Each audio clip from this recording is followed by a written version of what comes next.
Hello everybody, I've been lucky enough to get my hands on Anno 1800's latest DLC, Sunken Treasures, and much like the base game, it's excellent. So I thought I'd break down the 5 major features in the DLC to let you know what you can expect from it. Sunken Treasures is a sort of story pack. Whether in the campaign or in the sandbox, the story missions of Sunken Treasures begin when you reach 700 artisans. Once this milestone is achieved, you'll receive breaking news that the Queen has gone missing. Sir Archibald Blake tasks you with finding her, and your expedition begins. Now, being a sort of story pack, I don't want to spoil this for anyone, as there is a lot of dialogue and writing behind where she went and why, so we'll skip ahead to where you end up. Now, I'll talk a little bit more about the story and the quest lines more towards the end of the video to keep it spoiler free. Your pursuit of the Queen leads you to Cape Trelawney. This is a brand new region, also known as a session in the game, to the southeast of your normal start. Cape Trelawney is the site of a famous battle, and as such, it's filled with sunken ships and treasures to be found. The region has the same climate as the old world, but it has a connection to the mainland. And this is essentially a corner of the map that is a sort of mega island. It's extremely rich and diverse in resources, and it's got a lot of open area to build on. It really is a blank canvas where you can build a city and just get pretty much everything you need. Now, just like any other region, you can send stuff to and from Cape Trelawney through trade routes, and it's also got its own unique characters. There's no pirates in this session, so it really is a safe haven when it comes to it, but there is Vasco Oliveira, who's here looking for treasure. Now, while he's not openly hostile towards you and he doesn't have his own island, there is tension with him in the storyline, and he parades large fleets around, so I think you can kind of see where that's going.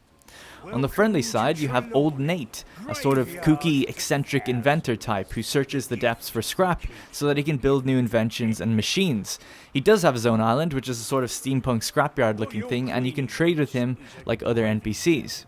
Now, when you first meet Nate, he'll give you your very own salvager diving ship and send you off on some quests to find treasure. You can only use the diving bell on specific areas once you know there's something there. At first, you'll be relying on Nate to ask you to find things, much like any other NPC who would just offer you a random fetch quest. But if you have the money, you can purchase treasure maps from him that give you a rough idea of where to search, and then you can find the spot where the water looks maybe a bit different and do your dive.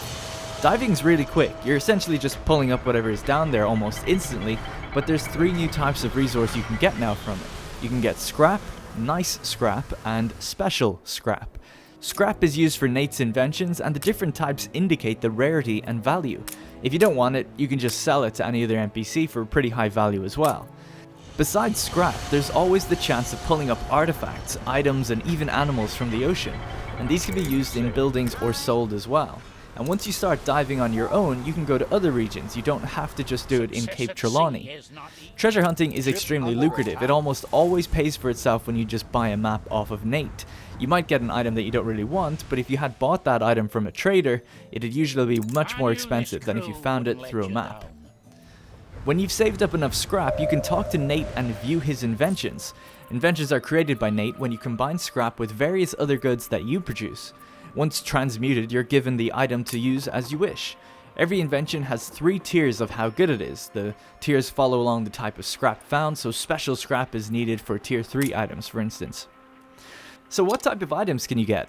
Well, there's 6 types of items just for the salvager diving ship itself. And by the way, there's only ever one of these ships. If you lose your diving ship, you have to get another one from Nate. Now, the most prominent item that you can get for it is the Echo Locator. This will show the location of nearby treasures as you get close to them. They also show up mines, which I don't think are too common, but at some point quests will kind of ask you to navigate around minefields, so you're going to need an echolocator at some point for that. As well as that, there's items that increase the chances of finding certain types of treasure and the amounts of scrap that go along with it.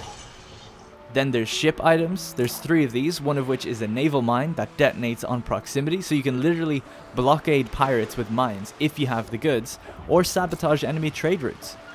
For trade unions, there's 5 different items, improving workforce, cutting costs, and even one that provides electricity, which I think is really valuable. Then there's 4 Harbor Master items, again doing pretty similar things as the trade union stuff. And lastly, there's 2 items for town halls, one that increases income per household, which is super good, and one that increases happiness. Now, I've never actually cared too much about items in game. Like, I like them when I get them, I try to use them if I have them, but being able to craft them yourself and seek them out with maps has been a really fun way for me to engage with actually going out getting them. Much better than the expeditions in my mind.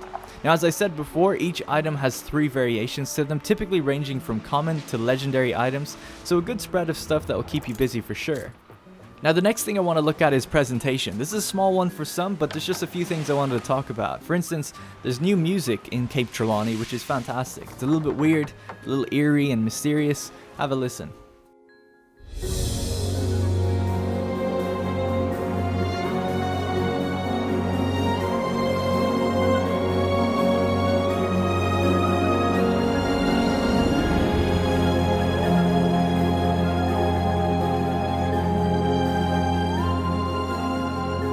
When it comes to the look and feel of everything, the region is obviously the same as the old world, but the new island provides quite a stunning backdrop for your cities, and the shipwrecks look amazing as well. When it comes to Nate's island, it's a really weird and funny looking place. You can see on the very top of the island that he's building a wooden warplane laden with explosives, and of course his airship is the centerpiece of the island, and it looks really cool. It kind of makes me almost want to see an alternate history steampunk Anno with trade route airships and stuff. But yeah, it just looks really good, and I just wanted to mention it. So let's talk a little bit about the quest line itself. I still won't be spoiling it outright, but there's going to be a little early spoiler territory here. So the queen goes missing, and you send an expedition after her to find out where to, and after some dialogue options you discover Cape Trelawney and the reason the queen came here.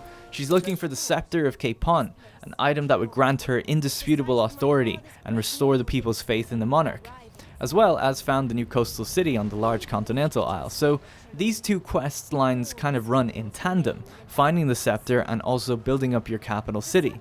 The treasure hunting naturally leads you to Old Nate, and then you find out you're not alone in your hunting, that Vasco Oliveira is also looking for it. The city building leads you to create art restorers, who are artisans that start figuring out where the scepter might be. They present you with a book, and you have to read through it to piece together its location. Now, I won't go any further than that. The quest line is very good, and I found it to actually be quite interesting how the two kind of play off one another. It's quite a nice touch, and there's a lot of voiced dialogue coming from the Queen and from Vasco, so really good standard of quality, I think, there.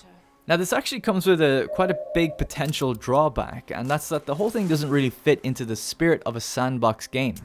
You're given really linear objectives and milestones, and the rewards are really big, so you make a lot of money really quickly.